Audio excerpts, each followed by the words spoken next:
Birks. WHUR World and HUR Voices presents The Sighlent Storm. Shedding some light on alternatives to violence. Is so many women are silent about it. Real Life. A lot of people don't realize that it's a cycle and it starts and it escalates. He didn't recognize what he was doing as being abusive. Real Issues. We want to apologize to the youngins because of the image that we left for them and let them know, man, stay away from this. Honestly, if no one teaches you the signs and the signals, you don't recognize them. True story. Good morning and welcome to the Silent Storm on WHURWorld.com, 96.3 HD2, the other side of WHUR, and Sirius XM, channel 141, HUR Voices. I'm your host, Mandrell Birks. And good morning. This is Denise McCain. I'm your co-host, and thanks again for joining us for another edition of The Silent Storm. All right, people, the topic of today is domestic violence through the eyes of the perpetrator and the victim. Now, this morning on The Silent Storm, we're taking a look at domestic violence through the eyes of the victim and the perpetrator. Now, Denise, you've heard this saying before, there are two sides to every story, and then there's the truth. But when it comes to domestic abuse, we know there's no real way to combat the violence if we don't address it from both sides of the equation. You're right, Mandrell. And simply put, we can't target all of the conversation and services to the victims and not pay attention to the person who's actually inflicting the drama, because we know that hurt people actually hurt people. So our guests this morning are giving us a bird's eye view of domestic violence, because these are people who have actually walked and, for that matter, lived in the shoes of abuse. Now, our first guest up is Henry Tucker. Henry is a former domestic violence victim. And you know, Mandrell, that's quite rare that we actually get people who are willing to come out, men, to talk about the abuse. But he admits he was in an emotionally and verbally abusive relationship with his daughter's mother. He says that she used the child to control him. Our next guest is Chris Vaughn. Chris is actually a former perpetrator. Chris says he was physically, financially, and emotionally abusive to his wife. So we're going to talk to Chris and a little bit about his situation as well. Finally, we also have Queen Afi. She's been with us before, and she's experienced abuse both as a victim and as a perpetrator. She is also the founder of the domestic violence organization called Domestic Violence Wears Many Tags. Good morning. Good morning, everyone. Good morning. Thank you so much for joining us. Again, this is quite, I'd say it's epic for us, because we generally focus on one side. We don't always have the pleasure of bringing in both pieces of it, and I think that's what's sometimes missing. Absolutely. We somewhat have a one-sided conversation when we can't get the other perspective. So we really thank you all for joining us and being here this morning. We're going to start this segment out, domestic violence through the eyes of the victim and the perpetrator. I'm going to start out with you, Chris, if you don't mind. If you could tell us a little bit about your background, and we introduced you as a former perpetrator. Is that an accurate assessment of how you would say your story would go? Very accurate. I was very abusive in my situation. As I do a monthly talk show with Queen and Fee, I normally reflect on my first marriage, where I was the most abusive. But as I also like to share, it started way before that, in high school, pushing a girl against a locker or holding her down to make her talk or things like that. And I always tell people it stemmed from, one of the reasons it came about is because I had no direct male structure in my life growing up. My father wasn't around, the other males in my family were out of town, and the males that were here did not really provide guidance. And so the things that I learned from the people who I associated with in the streets and things like that. And what that translated to was a violent relationship, a violent marriage. And it lasted for a few years, and it was really, really destructive. Very destructive, you're saying. And Mandrell, how many times, this is such a common theme that we hear over and over and over again, that men who end up becoming violent in relationships, it's because there was a lack of a positive role model in the home to show them what men should really look like and how they should treat the women who are around them. So again, I think it's courageous for you to step out and speak honestly about, what you've done, but having come full circle to realize that it was wrong. And one thing, Chris, you just got to know, because we've been around for about 7 years doing this show, and we can count on our left hand about how many times we actually had a perpetrator. We could give the information about the profile of a batterer, but we only had 2, and you're the second one. Wow. We had a few that said they were going to join us, and they pulled out at the last minute. Wow. So we're excited. I mean, just to hear your voice, really, the second voice for a man to speak out on the life as a perpetrator and then give us some insight, it's amazing to us. And I really applaud your effort for coming out. But, thank you. We want to move on to... Let's talk to Henry, another male. So you say you are a victim, and oftentimes when we conduct workshops or trainings and someone bring up the issue of a male being a victim, there's someone laughing in the background. There's someone saying, oh, he's not a true man. He didn't know how to control his relationship. I think we're beginning to hear now more men speak out and say, look, man, she was beating me up. I was just sitting there. What was your story? Excuse me. First of all, thanks, Queen, for having me, and both hosts. My situation was sort of my daughter being used against me, as far as me not being able to see my daughter do physical and verbal abuse. I wouldn't go to that extent.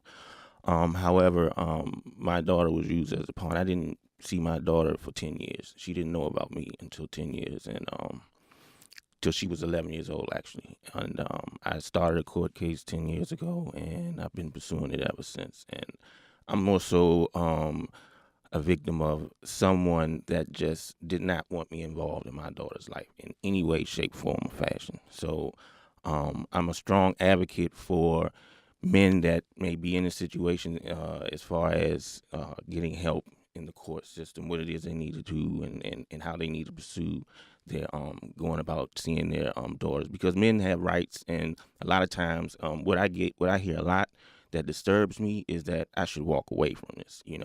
That's not an option for me. It never has been an option for me. And so it's a situation where my daughter's mother has basically used my daughter as a tool, a pawn rather, to not allow me to see her, no communication whatsoever. And I'm just fighting in this struggle. And it's a process. It's a long process, but I stand firm and believe that I will come out victorious. You still haven't seen her yet? I've seen her like on and off in the past year, but it's maybe been 3 or 4 times in 5 minutes each time. Okay. And that's very, again, I think, brave of you to take that stand, because there's so many men who are abandoning their responsibility. Here you are fighting to try to get access to your daughter, because it is important that you have a relationship with her. Absolutely. And what we're talking about here, of course, is a form of manipulation. Correct. That we know is also one of the characteristics of abuse. Now, Queen Effie, tell us a little bit about your situation. We introduced you. As I said, we've had you on before. We really appreciate you coming back again. You have been on both sides of this equation, as the victim and the perpetrator. Mm-hmm. Tell us what that looks like and how you, so I don't know if it was an easy transition. Was it learned behavior? Was it retaliation? How did that all come about? Well, again, as Chris stated, that it starts when you're younger, and, the household. I always go back to the household and what we were taught in that household. And so the sisters in my family are very aggressive women. And, again, they bred kill or be killed. And so that's how I was bred. And as I got older and through my relationships, I experienced the verbal and the physical abuse from, a male, as well as I took on being an abuser and giving back verbal, physical, emotional abuse to men. Mm-hmm, mm-hmm. And so that's kind of where it came out for me. So that's almost, again, that's the learned behavior syndrome that we're talking about. Definitely. You just pointed out that that's really all you knew. All I knew. Particularly even the women in your household were very rough, aggressive, took no prisoners probably. No. So it was natural for you probably to go into a relationship. Absolutely. So how did you become victimized then? How did the victimization come a part of this? Well, it came a part of it because initially I did not start fighting back. Like, the first time it happened, you're shocked. You're like, oh my goodness. And so I didn't play the victim role for very long. I will tell you that. Okay. When your batterer, your abuser, did he emulate someone that you knew in the past? Probably I would say the verbal abuse, because my mom, she could let you have it. So that was normal for me with the verbal piece, but not necessarily the physical. That was a surprise. So that was the shocking part. Okay. I was used to the verbal all day. Right. Because that's what I do. Okay. So, but the initial hit was the shocking part. Like, this brother really hit me. Right. So Right. That's something new. that was like something new. Right. So, but it still was bred in me that you don't let nobody put their hands on you. So here's a question for you. Did you realize that what you were doing was abusive? Did you realize that you were engaging in domestic violence? Absolutely not. It was normal. Okay. And I asked that for a reason, because I think that's really a very common element. Once again, I don't think that people consciously are aware of the fact that they are inflicting harm, particularly if it's not physical. The emotional, the psychological, as you would probably say, I'm just standing up for myself. I'm not going to let somebody diss me, or, Absolutely. I'm going to handle my business. The same thing, I think, with you as well. Yes. As a man who's trying to get access to his daughter, you're not looking at that as being a form of abuse, but it is. It's manipulation and it's control. Correct. So I definitely appreciate the fact that you're able to talk about it from that perspective, because I think that's why so many people are lost. A lot of emotional abuse in Henry's case. It's a lot of emotional and psychological. A lot of games are being played in this situation. You don't play with somebody and their child. Right. And your emotions are up and down. You're in and out. It's like, when am I going to get to see my daughter?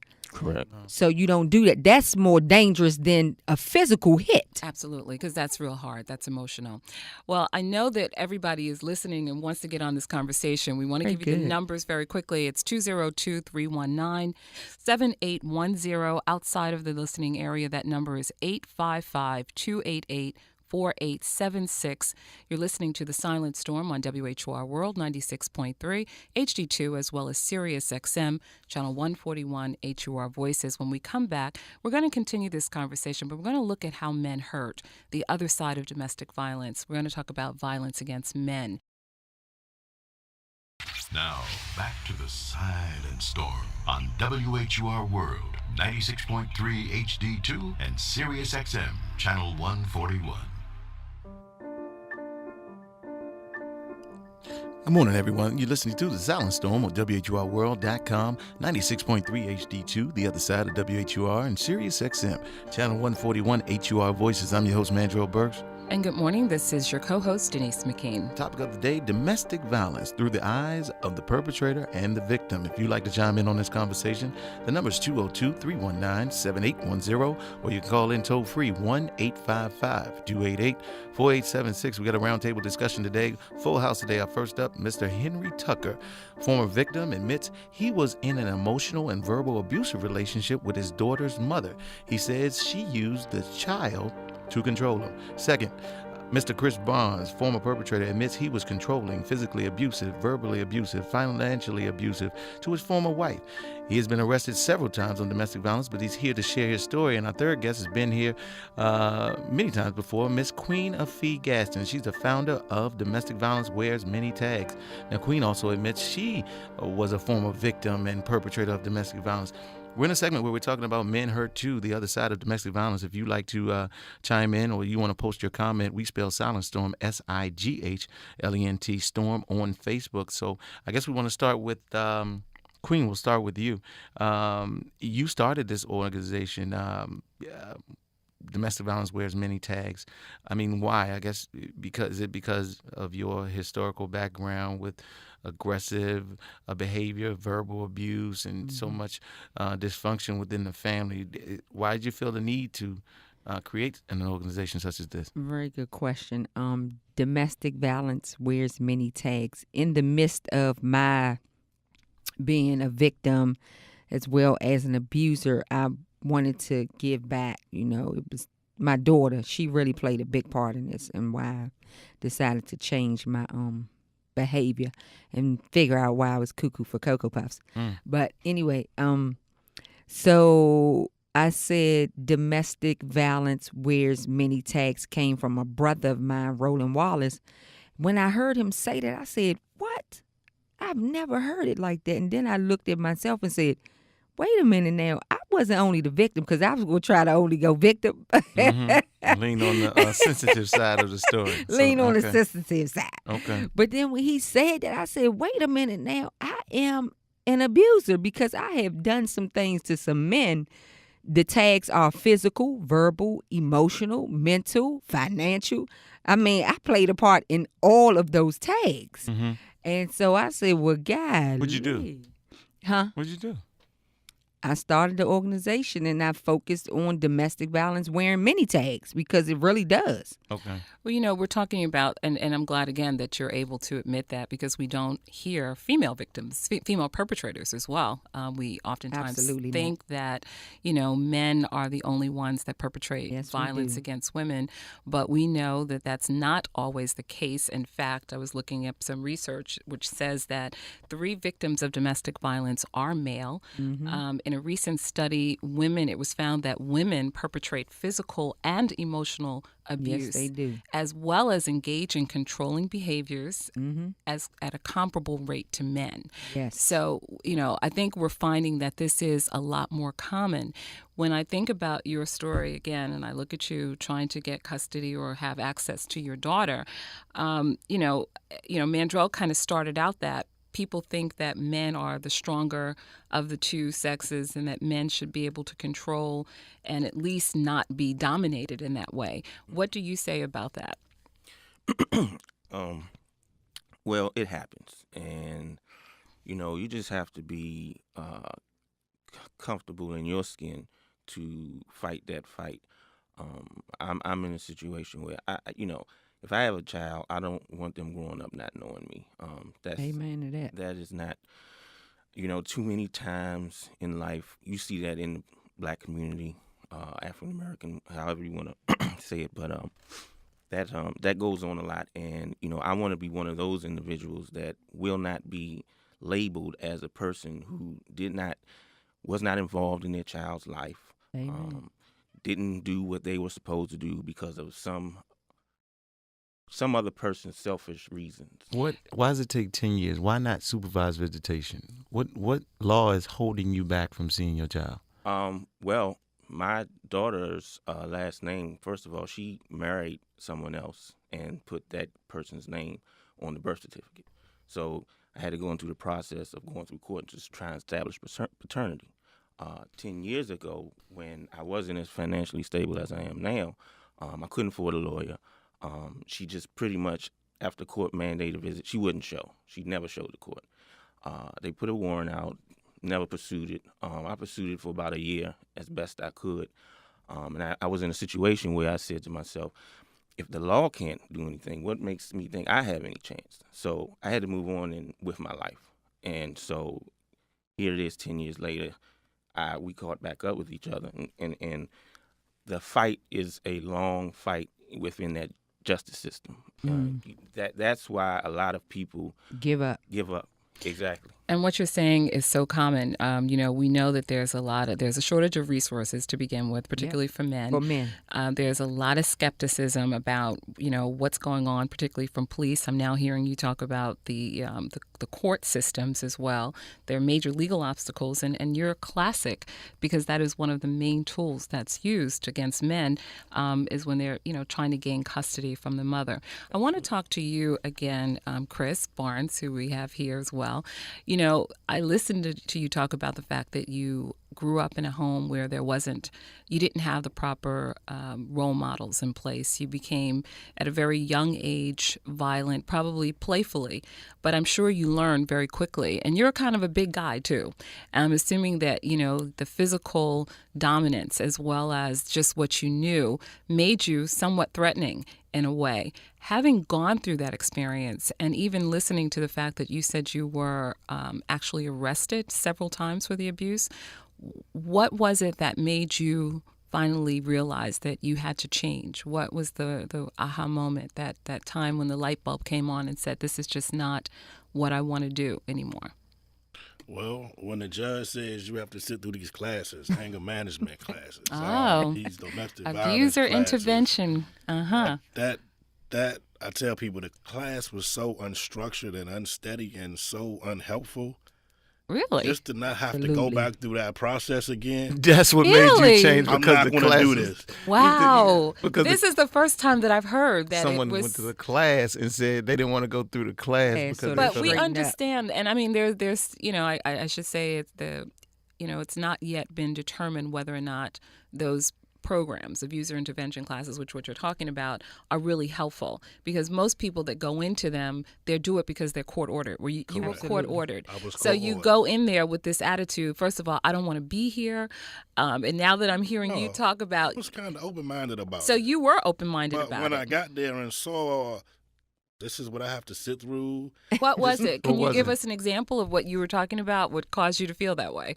Okay, well, first, when you go in, the people who are advising you or providing instruction to you, they don't have a history in domestic violence. They have a degree or some kind of psychology, and they want to coach you and guide you. But I'm like, if you never really been in my shoes and understand why I've committed the acts I've committed, you can't properly diagnose, assess, and treat. Whereas when I go to my therapist, she's not only trained, but she has experience in certain fields. Okay. So she can diagnose, she can treat, she can direct. When you sit in these classes, it's really mundane. So you wanted a level of credibility on their side before you open up to them. You wanted to see something that they went through. You wanted to hear something that they went through in order for them to meet me halfway, that type of thing. I think anything else is uncivilized. If I'm a recovering drug addict, I don't want to talk to you if you were an alcoholic. I want to talk to you if you were a drug addict. The subject is,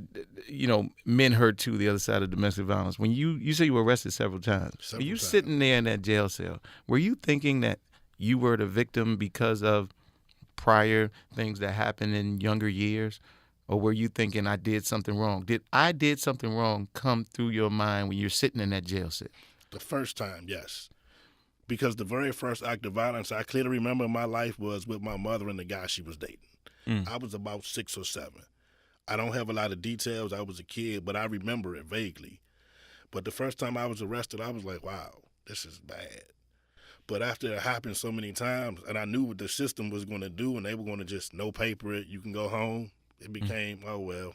And that was the next question I was going to ask. Do you feel that the system fails by not being more, I would say, punitive in their treatment to abusers? Absolutely. They should have strung me up. They should have done something different than what they did, other than saying, you sit here for 24 hours and then you get to go home. So it was basically just a formality, but there was really no meaning behind doing it, because clearly they didn't have any intentions of helping you to even see that this was something that had to stop. No, they didn't. And even once I got to the classes, as I say, it was unstructured, and it really didn't provide anything. But just because it was set up the way it was, I felt like I can't go through this process again. So let me find a way. Wow. And I began to find my own therapy. I began to find my own help, begin to find books that I needed to read, begin to find my own resources to overcome these obstacles. So you took it in your own hands because you obviously wanted to see something different for your life. Exactly. Queen, you had a comment. I want to comment on what Chris was saying. The courts look at it from one perspective. They don't look at it as victim and abuser. Exactly. What do you mean by that one They perspective? look at it as all men are abusers, or they look at it as all women are victims. But if that be the case, then why didn't they do more with Chris? Because they don't the object of the victim is the abuser is he goes to jail, or we gonna let him sober up for 24 hours and he'll go back out there. He'll do something worse. He'll get locked up. That's their mindset. Okay. Were you arrested as a perpetrator? Absolutely. So you were arrested several times as well? Absolutely. Did you consider yourself a victim? Yeah, I consider myself a victim. Why? Because I felt like, why you gonna lock me up when I'm defending myself too? Okay. From him. And that From does. him. But in both cases, were the victims in both of your situations present in court? Were they a part of that process? Did they speak? Did the judge hear their side of it, or was it just a single a sentencing? A single want to give me 30 years and throw away the key. Yeah. Wow. In that case, no, she never came. She was never required to come. It was me getting locked up. The next day I get processed through the system and I get out and I get to go home until I do it again. Well, Henry, when you hear these people, when you hear Chris and you hear Quinn and Fee talking about how they looked at the judicial system, how it was just, something they just basically had to go through because there was nothing to hold them really accountable. If you say 30 years, that might change your mind, but there was nothing in place to just make them change their mind. When you hear that, do you feel comfortable? How do you feel about the judicial system? Well, in my situation, this is what I honestly believe. I believe that I had to get my own lawyer to fight this battle. And I believe sometimes the judicial system, if they know you have a lawyer, they know you have a little bit of finances and what have you, they'll prolong your case. There's court fees involved. Lawyer fees and what have you. It benefits them. That's my honest belief. Is it the system or is it the attorney? It's just a little bit of both. I would say it's probably more of the attorney than it is the courts, because basically, court dockets are typically very clogged and they should want to expedite matters to move them along because they have so many other cases. But I certainly see your point from the standpoint of an attorney, because they make money every time they come into court with you, filing papers. Yes, there's definitely a monetary incentive for them to prolong it. But I would also add to that usually, which is what most men do, and I think this is one of the reasons why it's so interesting when you have a male victim, because most men in these typical male-female abusive situations, the man usually has the power because he usually has the resources and the ability to get legal representation, and the court recognizes that and will tend to side with the individual who has the attorney and who has the money. So I've seen that side of it as well.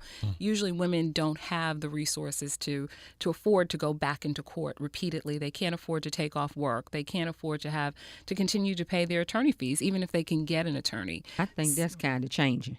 Well, that's women good. Are becoming head of the household. Yes, and that's Also not to suggest that there too. aren't women who are in that position, but largely, Kind of changing a bit. predominantly, it's usually the other way around. So I certainly respect both sides of that. But Denise, Chris made a vital point about this abuser intervention program. It's supposed to be set up for Chris to look back on his prior life.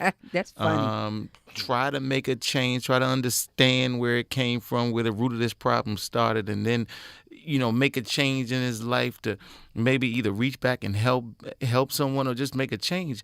But the reason why he made a change was nothing that went on in class. It was because he had to take the class. Well, he did. It I was think because more he- so it because was he be- wanted to himself.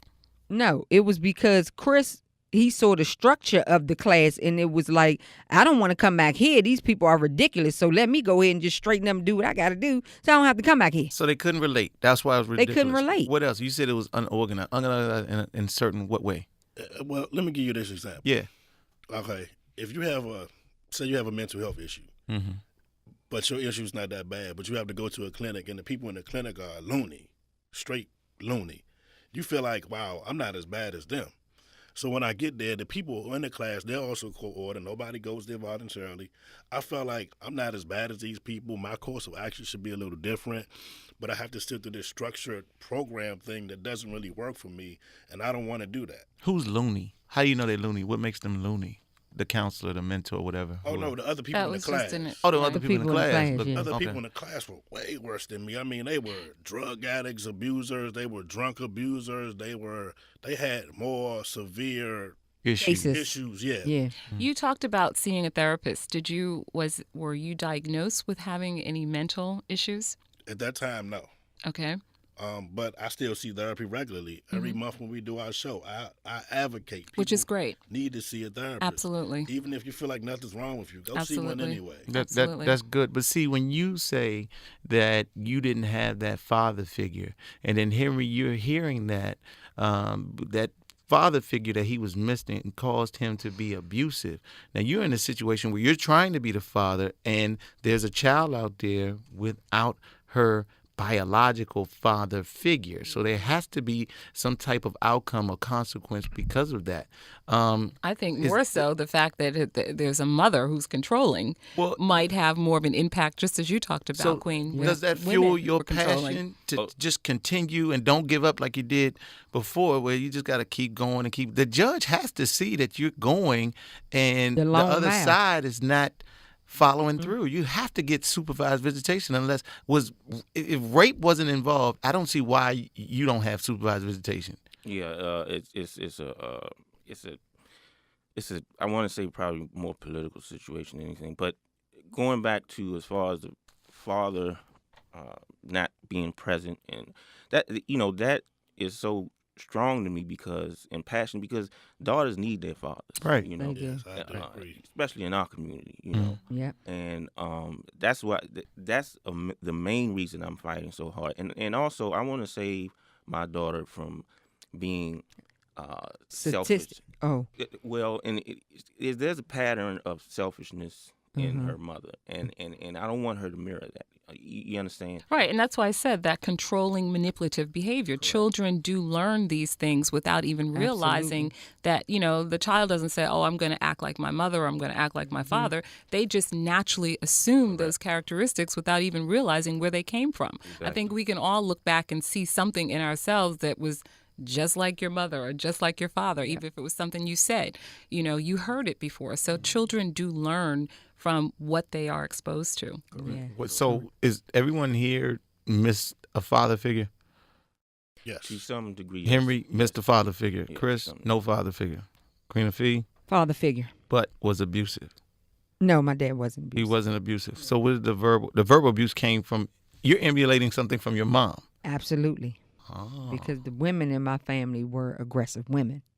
Okay. And they take control. Is that why you spoke for Chris Henry when we asked him how he felt? And he said, "No, Chris felt this way." Was that the control? They'll bite him.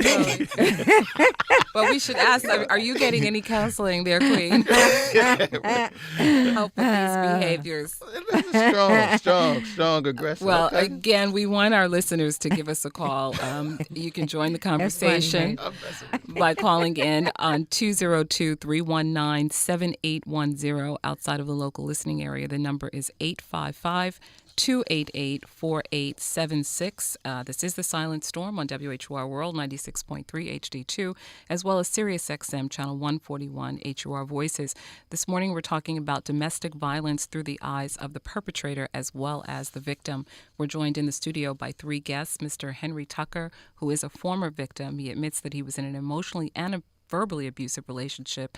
He's currently trying to gain control of his daughter, who the mother has not allowed him access to. We're also joined by Mr. Chris Barnes, who is a former perpetrator, admits that he was controlling, physically abusive, verbally abusive, financially abusive to his former wife. He's also been arrested several times on domestic violence charges. And also we have Queen Afee Gaston, who is the founder of Domestic Violence Wears Many Tags. She admits to having been both a former victim and a perpetrator of domestic violence. I want to go back to Queen Afee, my friend over here. Absolutely. When you went from victim to perpetrator, if that's the order, the first guy, did you actually was it a vengeful attack from all of the pain of being a victim? Was this, when I come at you, it's because of all of this stuff I'm holding in, and I'm going to show you who I really am? Well, the other side of my story is that I had a very best friend of mine, sister, who was shot 5 times by her baby father. And at this time, we like 16 years old. And so I built up that wall that said, no man will never do me like this. No man. But I didn't never think that, that I would get hit by a man and, actually what I would do in that situation. It just came out that, okay, this MF hit me. Mm-hmm. I'm getting ready to kill him. Mm-hmm. So I retaliate in that moment. But then I thought about it, as years come down, that today she is a lot of why I became an abuser. Because nobody was never going to do me like they did her. So you reflected back on her story use her story as your strength. It was my story. It was my strength. That was my sister. Mm-hmm. And I went through that struggle with her. And so that became mine. I owned it. Mm-hmm. And it led me all the way to putting a gun to my baby's father's head, ready to kill him. So it had escalated from just that little punch or kick or whatever, all the way to me holding a gun to this brother's head. Mm-hmm. Wow. Chris, I know many people want to know why men abuse. Yes, many people want to know that. Why? Why do men do it? Well, I can only speak for myself. And again, it didn't come from my household. I always want to make that clear. There was no, other than me getting spankings, there was no abuse in my household. Okay. I abused because I was young. I didn't know, like when I got married the first time, I had older friends, and they would say, well, I'm going out with my wife. And it sounded cool. My wife. Wow, the wife. Wow, that sounds like, let me give me one of those. Like, like it's a car. Let me get me one of those. Wow. Like it's an asset. Wow. And when I got one, I realized, what am I going to do with this? I don't know what to do with this. But what I do know how to do is I know how to control. I know how to implement policies. I know how to make things happen my way. And because she came from a background where her father was a drug addict and her mother was severely depressed, my mindset was, as long as I don't treat her worse than her father did, I think I'm in the right area. And so that was my mindset the whole time. Did it ever feel wrong? Did you ever feel any sense of remorse or guilt? Did you realize that you were hurting someone? Did that ever cross your mind? I didn't think about it. No. Never. It felt right. Never. It felt like this is what I need to do to make her give me what I need. Were other people witnessing this? And if so, did they say anything to you? Did they ever say, hey, man, that's not cool. Why are you doing that? Or, did you ever get any outside input or comments, criticisms about what you were doing? Oh, no, this was kept on the low. This okay, was so kept nobody in the knew home. about it. What happens in the house stays in the house. Okay. Well, this stayed in the house. She had friends, but I controlled when her friends came and when they went and how she interacted with them. She was never left alone. Even in church, she would want to go talk to so-and-so. Oh, no, because she might leak. And I can't have that. So you understood exactly what was going on. You were very calculated in everything you did. You understood that you needed to keep her isolated. You needed to keep her away from people for fear that she would talk about what was going on. And was the ultimate fear that you would lose her? Well, let me answer it this way. I knew what I was doing, but I didn't know what I was doing. Mm-hmm. Like, I wasn't familiar with the term domestic violence. Mm-hmm. How the many times I got arrested, I've never been charged with domestic violence. It was always simple assault or assault. Mm-hmm. The courts never once used the word domestic violence. That word was foreign to me. Wow. Until maybe 3 years ago or so when I started working with Queen. Then it hit me. This is what I was doing. Wow. I wonder how your ex-wife feels about you being so proactive now about your prior life with her. She doesn't know. She doesn't even know about it. She's in another relationship, which I believe is abusive. With an abuser? And I say that because when I go to see her, he want to talk. Wow. And, that's an insecure man. Yeah, probably. But this was very insightful, and we really appreciate you providing that level of perspective because, like I said, we don't often get a chance to hear from the perpetrator. You're listening to The Sighlent Storm on WHUR World 96.3 HD2 as well as Sirius XM Channel 141 HUR Voices.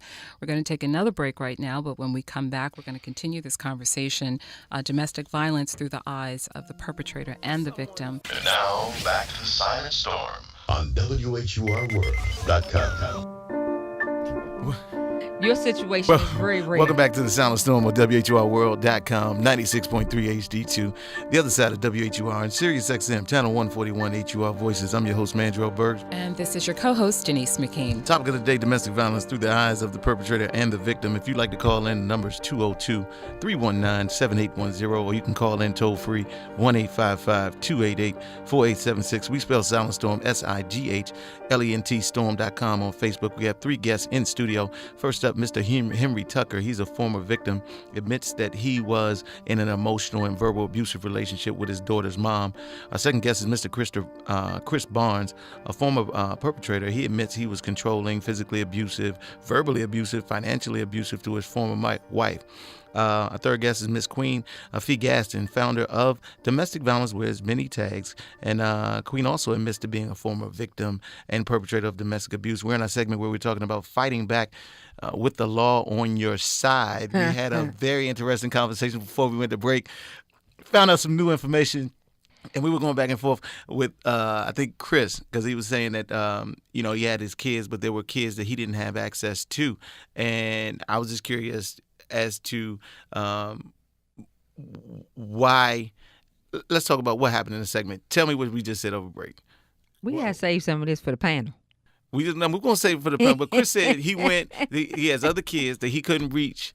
And I asked, why didn't he want to reach them? And because they were living in some type of controlling relationship, you felt they would never know that you were the real father anyway. So why pursue letting them know that you are their daddy? Well, the situation is, I was in the relationship. Well, once we broke up, she got in a relationship with another guy who was also, I don't know if he's less controlling, more controlling, or just as controlling, but he's controlling. Right. And I would go to visit the ex-wife because I wanted to have her I wanted to dialogue with her about some court-related issues dealing with the kids. Right. Well, the dude would come to the door and be like, "What do you want?" I'd be like, "Oh, I need to talk to my ex-wife." Well, you don't need to talk to her, talk to me. So he want to fight and get into this and that, and I don't want to do that. So I left. Now, I call myself being smart. The next time I went back, he said, "What you need?" I said, "Oh, I came to talk to you." He said, "Really, you want to talk to me?" I said, "Yeah. I'm going to share with you what I want to share with her, and since it's your home, you go back and share with her. Right. Okay. And then you come back and you talk to me about it, and we do this like men." Right. I don't want to talk to you, man. Get out of my yard before I do this. I'm like, come on. Well, then our issue came up was when he said that there's no point in telling the kids that you're the biological father because the kids are sitting in a relationship where they're telling you, nah, don't worry about it. Yeah, but I think you certainly showed that you've had some level of control through counseling, therapy, whatever, that you were able to see that this wasn't the road to take, that it was better to just let it go and not engage in another altercation with someone who clearly seemingly has some control issues himself. We have a caller, and that's the reason why I'm trying to get through this. We have someone, caller Patricia from D.C., who said that she had abusive parents. Good morning, Patricia. Well, Patricia, welcome to the Silent Storm. What's your question or comment? Well, I would just like to say that I have lived through this. I had a dad who was abusive, and because of watching it or just growing up with it, I myself became abusive with a boyfriend, and I noticed it was just a trend. It's like a cycle, and you have to go to therapy sometimes to go through what's going on, but until you don't discuss it with the person, I have not discussed it with my dad, sometimes they don't realize how much it bothered you. Mm-hmm. Okay, I'm sorry, and I can hear that you are still very bothered by this experience. Are you getting help now? Now that you realize it, or did this all just come to play as we were discussing this topic? It still hurts. I have been to therapy not once but twice, and hoping I have moved forward, but it's still hard. What are you hurting by? What is hurting you when you say it still hurts? What is it that you're referring to? My dad doesn't want to face that what I went through growing up was traumatic to me, and he thinks that I need to move forward, and because he don't want to change.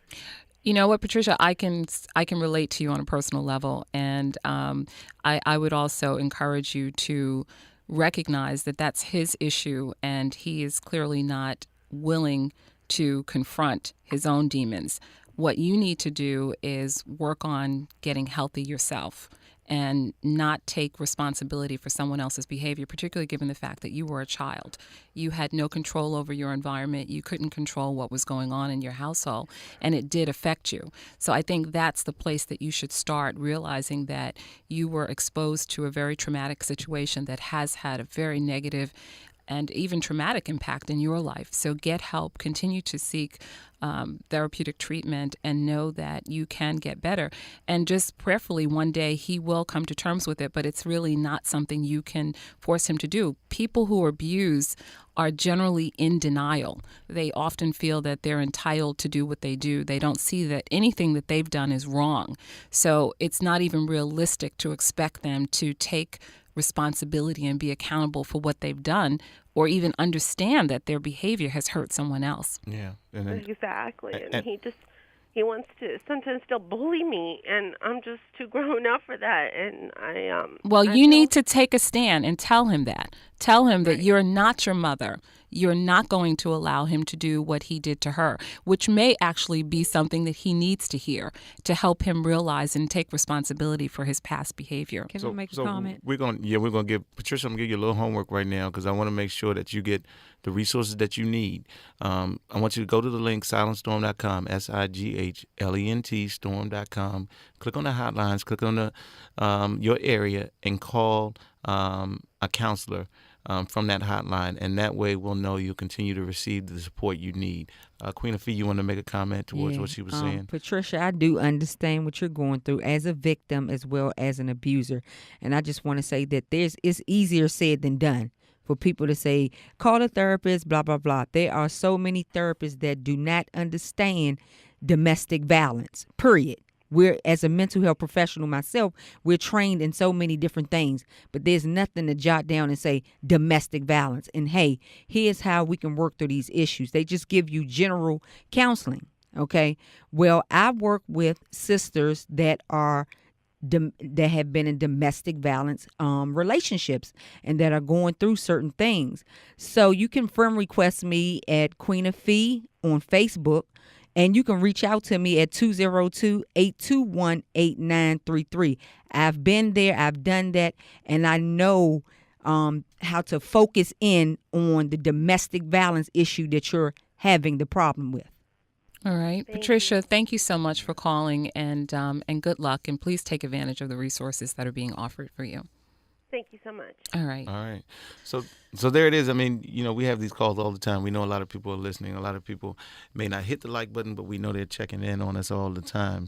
But that really hits home, and I think it's part of the reason why we are doing what we're doing. I get those calls all the time. But I think what it just shows the devastating impact of domestic violence on children. Absolutely. Children are silent victims. They live through this, and when it's going on, no one really understands what that child is feeling on the inside, but then how it manifests itself later in their lives, whether it be that they become victims or they become perpetrators.